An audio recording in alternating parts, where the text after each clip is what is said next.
Hello students, I am Kiran Gupta from MB international school नया गांव कोटा। आज हम हिंदी 1 में पाठ 4 पढ़ेंगे। पाठ 4 का नाम है तारे रात का आंचल सवारे। ये ज्ञान को बढ़ाने वाला एक वैज्ञानिक लेख है। तारे रात का आंचल संवारे। इस पाठ में आसमान में चमकने वाले तारों का वर्णन किया गया है। कवियों को ये तारे रात्रि रूपी नायिका के आभूषण प्रतीत होते हैं, परंतु वैज्ञानिक लोग इन तारों के आकार, इनकी स्थिति और इनके रंग का वैज्ञानिक विश्लेषण करते हैं। प्रसिद्ध विद्वान विलियम शेक्सपियर ने भी कहा है कि हमारी किस्मत अर्थात मनुष्य की किस्मत सितारों में नहीं होती, बल्कि हमारे अपने अंदर है। आइए अब हम इस वैज्ञानिक पाठ को पढ़ते हैं और इसके अर्थ को समझते हैं। मेघ रहित स्वच्छ आकाश में टिमटिमाते तारे बड़े ही आकर्षक लगते हैं। मेघ रहित का अर्थ है बादलों से रहित। बादलों से रहित अर्थात जिस आसमान में बादल छाए हुए नहीं रहते हैं, उस आसमान में तारे टिमटिमाते हुए बहुत ही आकर्षक अर्थात सुंदर लगते हैं। कवियों ने रात्रि के सौंदर्य का वर्णन करते हुए इन तारों को अलग अलग तरह की उपमाएं दी है। कई कवियों ने कहा है कि ये तारे रात्रि रूपी नायिका के आंचल में जड़े हुए हीरे मोतियों के समान प्रतीत होते हैं। कई कवियों ने कहा है कि ये सफ़ेद सफ़ेद फूलों के गजरों के समान लगते हैं। कवि उत्सुक होकर आसमान से पूछ बैठते हैं। कवि लोग जब कविता की रचना करते हैं तो इन तारों के सौंदर्य को देखते हुए आसमान से पूछ बैठते हैं। वो क्या पूछते हैं? जगकर सजकर रजनी बाले, कहाँ बेचने ले जाती हो ये गजरे तारों वाले। कौन से गजरे? तारों वाले गजरे। वो कह रहे हैं कि हे रात्रि रूपी बालिका, तुम सारी रात जगकर और सजकर इन तारों रूपी गजरों को कहाँ बेचने के लिए ले जाती हो। जैसा कि आप सभी भूगोल और विज्ञान में पढ़ चुके होंगे कि ये तारे वास्तव में चमकीले पिंड होते हैं। पिंड का अर्थ है ठोस आकार की गोल वस्तु। तो इन तारों को क्या बताया गया है कि तारे वास्तव में क्या है? यह एक ठोस आकार की, ठोस का अर्थ है जिसमें वजन होता है, ऐसी गोलाकार वस्तु है जो चमकती रहती है, जिनके पास स्वयं का प्रकाश होता है। इन तारों के पास अपना स्वयं का प्रकाश होता है।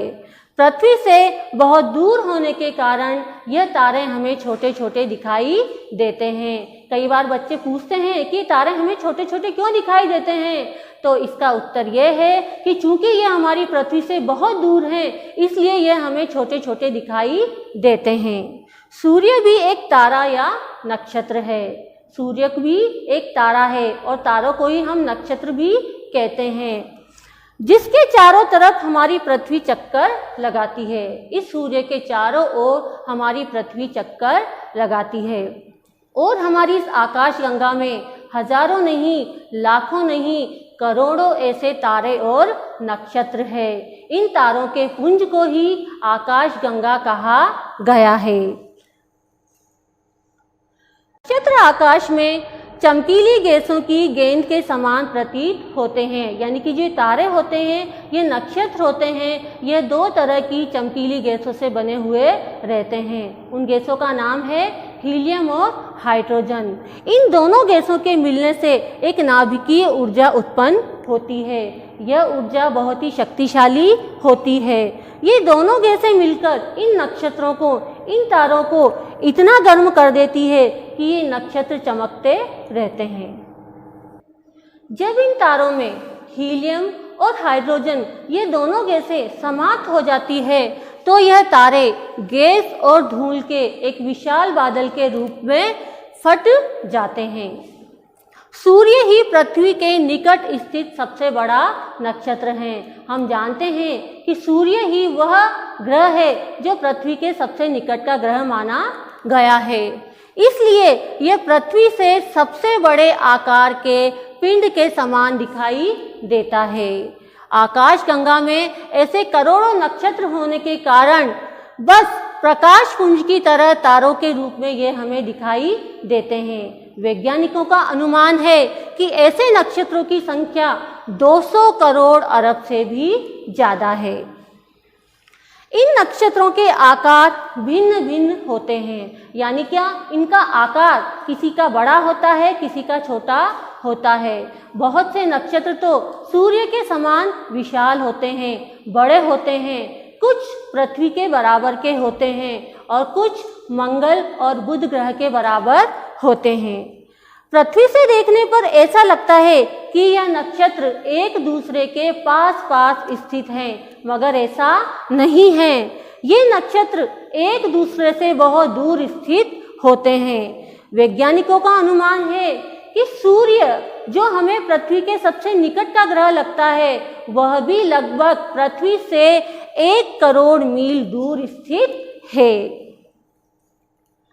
जिन नक्षत्रों में हाइड्रोजन और हीलियम गैसों की ज्वलनशीलता अभी कम नहीं हुई है, ज्वलनशीलता का अर्थ है जलने की क्षमता अभी कम नहीं हुई है, उन नक्षत्रों का रंग सूर्य के समान पीला होता है। यानी कि जिन तारों में हाइड्रोजन और हीलियम यह गैसें पूरी तरह से भरी हुई है, वह सूर्य के समान पीले रंग के हमें दिखाई देते हैं। लेकिन जिन तारों में, जिन नक्षत्रों में इन गैसों की मात्रा कम हो गई है, वह धीरे धीरे ठंडे हो जाते हैं, फिर उनका रंग लाल हो जाता है या फिर नीला हो जाता है या फिर अंत में उनका रंग काला हो जाता है। उसी प्रकार इन नक्षत्रों के रंग में होने वाले परिवर्तन का मूल कारण इनकी ऊर्जा की स्थिति में होने वाला परिवर्तन है। पृथ्वी अपनी धुरी पर घूमने के साथ सूर्य के चारों ओर परिक्रमा करती है। हम सभी ये जानते हैं कि पृथ्वी अपनी एक निश्चित धुरी पर घूमती है और सूर्य के चारों ओर चक्कर लगाती है।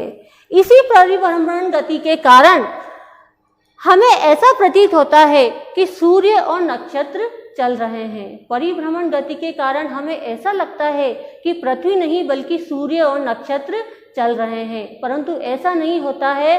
पृथ्वी अपनी धुरी पर घूमती रहती है। नक्षत्र भी गति करते हैं, परंतु वह चूंकि पृथ्वी से बहुत दूर होते हैं, इसलिए उनकी गति महसूस नहीं की जा सकती, अर्थात हम उसका अनुमान नहीं लगा सकते। आसमान में तारे टिमटिमाते हुए इसलिए प्रतीत होते हैं क्योंकि उनकी रोशनी पृथ्वी के चारों उपस्थित हवा की सघन गतिशील परतों को पार करती हुई हम तक पहुंचती है। कई बार बच्चे पूछते हैं कि हम जब पृथ्वी से आकाश के तारों को देखते हैं तो वह हमें झिलमिलाते हुए, टिमटिमाते हुए क्यों नजर आते हैं? तो इसका उत्तर यह है, सर्वप्रथम तो वह तारे पृथ्वी से बहुत दूर स्थित है। दूसरा कारण, उन तारों की रोशनी जब पृथ्वी तक पहुंचती है तो हवा की कई गतिशील परतों से वह गुजरती है। धूल के कणों और मिट्टी के कणों से होकर वह पृथ्वी तक आती है, इसीलिए उन तारों की रोशनी हमें झिलमिलाती हुई प्रतीत होती है। दिन के समय ये तारे कहीं खोते नहीं हैं, बल्कि सूर्य के तेज प्रकाश में धुंधले पड़ जाते हैं और जैसे ही रात होती है ये आसमान में पुनः टिमटिमाने लगते हैं। सौर ऊर्जा और खगोल विज्ञान का ज्ञान। खगोल विज्ञान वह विज्ञान है जिसमें वैज्ञानिक आकाशीय पिंडों का यानी कि ग्रह नक्षत्रों का ज्ञान करते हैं, उनकी खोज करते हैं।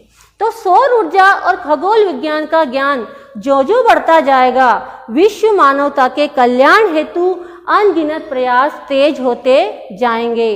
तभी तो कवि जयशंकर प्रसाद ने अपनी इन पंक्तियों में कल्पना की है कि शक्ति के विद्युत कण जो व्यस्त, विकल बिखरे हैं हो निरुपाय, समन्वय उनका करे समस्त, विजयनी मानवता हो जाए।